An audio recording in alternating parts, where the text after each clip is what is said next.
அழகு அழகு சீரியலில் தங்கராஜ் வந்து எவ்வளவோ கெஞ்சி பார்க்குறாரு. ரேவதி கிளம்பு, இந்தா குழந்தைய போய் எடுத்துட்டு வா, போகலாம் நம்ம வீட்டுக்கு அப்படிங்கிறாங்க.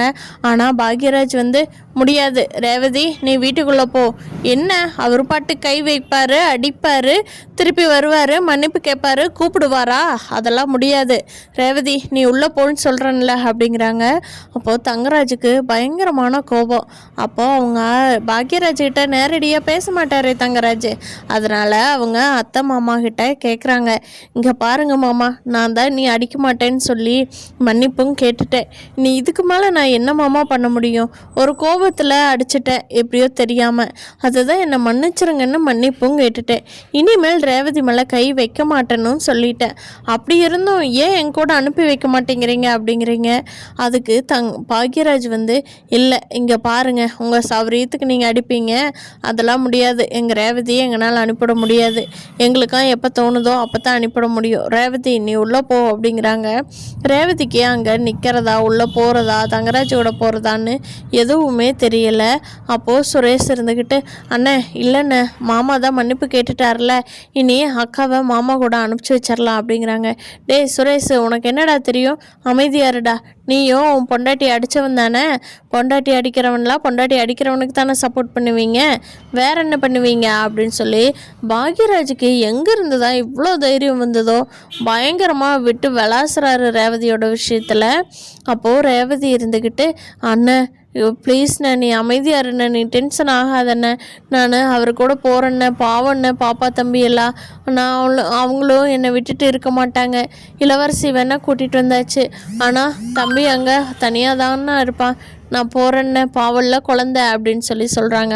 அதெல்லாம் ஒன்றும் பிரச்சனை இல்லை ரேவதி, ஒரு நாள் சமாளிக்க மாட்டானா என்ன? நான் விட்டுட்டு எங்காவது போனாலாம் இருந்துக்கிறான்ல உங்கள் பாட்டி கூட. அப்பா தான் சின்ன பொண்ணு, பையன்லாம் பெரிய பையன்தான். அதனால் ரேவதி நீ இங்கே இரு, அதெல்லாம் சமாளிச்சுக்குவான் அவன்.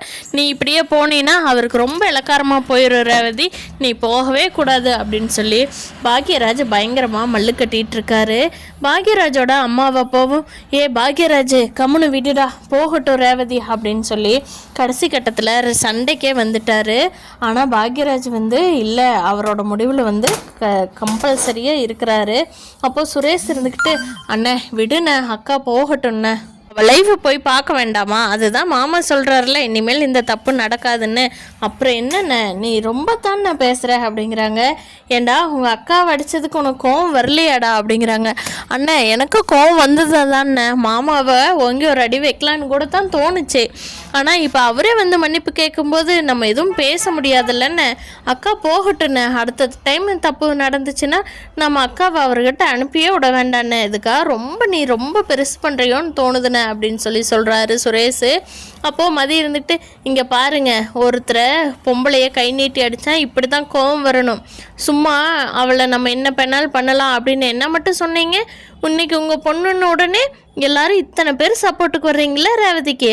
அதுவே எங்கள் அம்மா அப்பா வந்து கேட்குறப்ப மட்டும் உங்கள் பொண்ணு அமைதியாக இருக்கணும், வாயை மூடிக்கிட்டு இருக்கணும், ஆம்பளைக்கு அடங்கி இருக்கணும், இப்படி தானே சொன்னீங்க. இதுவே உங்கள் பொண்ணுன்னு வர்றப்போ உங்கள் மாப்பிள்ளை மேலே மாப்பிள்ளைன்னு தலையில் தூக்கி வச்சுக்கிட்டு ஆடுவீங்களே, அந்த மாப்பிள்ளை மேலேயே தப்புன்னு தானே சொல்கிறீங்க. உங்கள் பொண்ணுக்கு ஒரு நியாயம், அடுத்த வீட்டு பொண்ணுக்குன்னா ஒரு நியாயமா அப்படின்னு சொல்லி மதி கேட்குறாங்க. மதி கேட்குற கேள்விக்கு இவங்க யாருனாலையுமே பதில் சொல்லவே முடியல. எல்லாருமே மதியோட கேள்விக்கு அமைதி ஆயிடுறாங்க.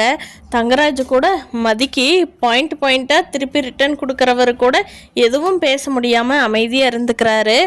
அது அப்போது சுரேஷ் தான் சொல்கிறாங்க, அதான் நீ திருப்பி அடிச்சிட்டியா, ஆனால் எங்கள் அக்கா அப்படி அடிக்கலையே, எங்கள் அக்காவும் அடிச்சிருந்தான்னா யாரும் எதுவும் சொல்லியிருக்க மாட்டோம். எங்கள் அக்கா அடிக்காமல் பயந்த சுபாவமாக இருக்கிறதுனால தான் இத்தனை பேர் சப்போர்ட் பண்ணுறோம். உனக்கு யாருமே சப்போர்ட்டுக்கு வேண்டியதில்லை, உனக்கு நீயே 2 ஆளுக்கு சமம், அதனால தான் அப்படி பேசணும் அப்படிங்கிறாங்க. ஓ அப்போ ஒரு பொண்ணு தைரியமாக இருந்தால் அவளை எல்லாரும் திட்டுவீங்க, கோழையாக இருந்தால் எல்லாரும் சப்போர்ட் பண்ணுவீங்க, இதுதான் உங்கள் நியாயமா அப்படிங்கிறாங்க. அப்போது மலரோட மாமியாரும் மாமனாரும் இருந்துக்கிட்டு, பாருங்க பழைய விஷயத்தையெல்லாம் போட்டு கிளறி புது விஷயத்துக்கு தீர்வு கண்டுபிடிக்காமல் விட்டுறாதீங்க. டே பாக்யராஜ் அமைதியாருடா, ரேவதி அவங்களோட போகட்டும் அப்படிங்கிறாங்க. அப்போது தங்கராஜ் கண்டிப்பாக வந்தே ஆகணும் ரேவதி, நீ வராமல் நானும் போக மாட்டேன், நானும் இங்கேயே தான் இருந்துக்குவேன் அப்படின்னு சொல்லிட்டு கடைசியாக சோஃபாலே உட்காந்துக்கிறாரு. தங்கராஜ் நீங்களும் உட்காந்துருங்க மாப்பிள்ள, எத்தனை நாளைக்கு இருப்பீங்களோ இருங்க அப்படின்னு சொல்லி ரேவதியை உள்ளே அனுப்பிச்சி வச்சிடுறாரு. கொஞ்ச நேரம் உட்காந்து பார்த்த தங்கராஜ் பாக்யராஜ் கூட எதுவும் பேச மாட்டாரே, அதனால் பாக்யராஜ் கிட்ட போய் இங்கே பாருங்க மச்சான், என் பொண்டாட்டியை என் கூட அனுப்பி வைங்க அப்படின்னு சொல்லி பாக்யராஜ் கிட்ட சரண்டர் ஆயிடுறாரு நம்ம தங்கராஜ். அதை பார்த்த மலருக்கு ஐயோ, எப்போவுமே வாய் கொடுத்து கூட பேசாத ஆள் இன்னைக்கு நம்ம வீட்டுக்காரர்கிட்ட மன்னிப்பு கேட்குறாரே, ஐயோ இதுக்கு மேலே இதை இது பண்ண வேண்டாம், அவரே ரொம்ப இவ்வளோ தூரம் இறங்கி வர்றாரு, கண்டிப்பாக ரேவதி நல்லா பார்த்துக்குவார் அப்படின்னு சொல்லி பாக்யராஜ்கிட்ட மலர், பாக்யராஜ் நீ அமைதியாக இரு பாக்யராஜ், அவரோட ஒய்ஃபை கூட்டிகிட்டு போகட்டும், நீ ரொம்ப பண்ணாத சரியா, அமைதியாக இரு, அதான் இவ்வளோ தூரம் மன்னிப்பு கேட்குறாரு, எவ்வளோ தூரம் இறங்கி வந்தால் உங்ககிட்ட மன்னிப்பு கேட்பாரு, அதனால் விடு பாக்யராஜ், ரேவதி கூட்டிகிட்டு போகட்டும் அப்படின்னு மலர் சொல்லவும் பாக்யராஜ் அதுக்கு பின்னாடி தான் கொஞ்சம் நிதானத்துக்கே யோசிச்சு சரி ரேவதி நீ போ, ஆனால் நீ எது ஒன்றுனாலும் எனக்கு கண்டிப்பாக ஃபோன் பண்ணியே ஆகணும், உன் பாட்டுக்கு நான் ஃபோன் பண்ணினா கூட அண்ணே நல்லா இருக்கேன்னே அப்படின்னு அழுகாச்சி மறைச்சிக்கிட்டே உட்காந்துருக்காத சரியா அப்படிங்கிறாங்க. இல்லைண்ணா கண்டிப்பாக நான் ஃபோன் பண்ணுறேண்ணே அப்படிங்கிறாங்க. சரி ரேவதி பார்த்து போயிட்டு வா, எதுனாலும் இந்த அண்ணனுக்கு மறக்காமல் கூப்பிடு அப்படின்னு சொல்லவும் சரிண்ணா அப்படின்னு சொல்லிட்டு தங்கராஜ் தன்னோட பொண்ணை தூக்கிட்டு ரேவதியை கூட்டிக்கிட்டு வீட்டுக்கு போயிடுறாங்க. போனதுக்கப்புறமா இங்கே சுரேஷ் கேட்குறாங்க, என்ன இந்த தடவை இப்படி மாமாவை எதிர்த்து எப்போவுமே பேச மாட்டேன், எப்படி இவ்வளோ தூரம் எதிர்த்து பேசுகிறேன் அப்படிங்கிறாங்க. ஏண்டா என் கூட பிறந்த தங்கச்சிக்கு ஒரு பிரச்சனைனா பார்த்துக்கிட்டு நான் வேடிக்கை பார்த்துக்கிட்டு சும்மா இருக்க சொல்கிறியா, அவர் அண்ணா ஒன்றா ஏதோ ஒன்று பேசியே நம்மளை அமைதியாக்கிடுறாருடா, இனிமேல் அப்படி இருக்கக்கூடாது, ஏன் இனிமேல் அவருக்கு பயந்துக்கிட்டு போகணும், அவர் என்ன நியாயமாகவா இருக்கார், பெரிய மனுஷன்னு நம்ம அம்மா அப்பா தான் அவரை தலையில் தூக்கி வச்சுக்கிட்டு ஆடுறாங்க, எனக்கெல்லாம் ஒன்றும் அப்படி இல்லைடா, அதனால தான் பேசினேன் அப்படிங்கிறாங்க. ஆனால் உன்னோட நல்லதுக்கு தானே சொல்கிறேன், மாமா இதெல்லாம் மனசுலையே வச்சுக்கிட்டு பின்னாடி எதுவும் யோசிப்பாரா என்னவோ தெரியல அப்படிங்கிறாங்க.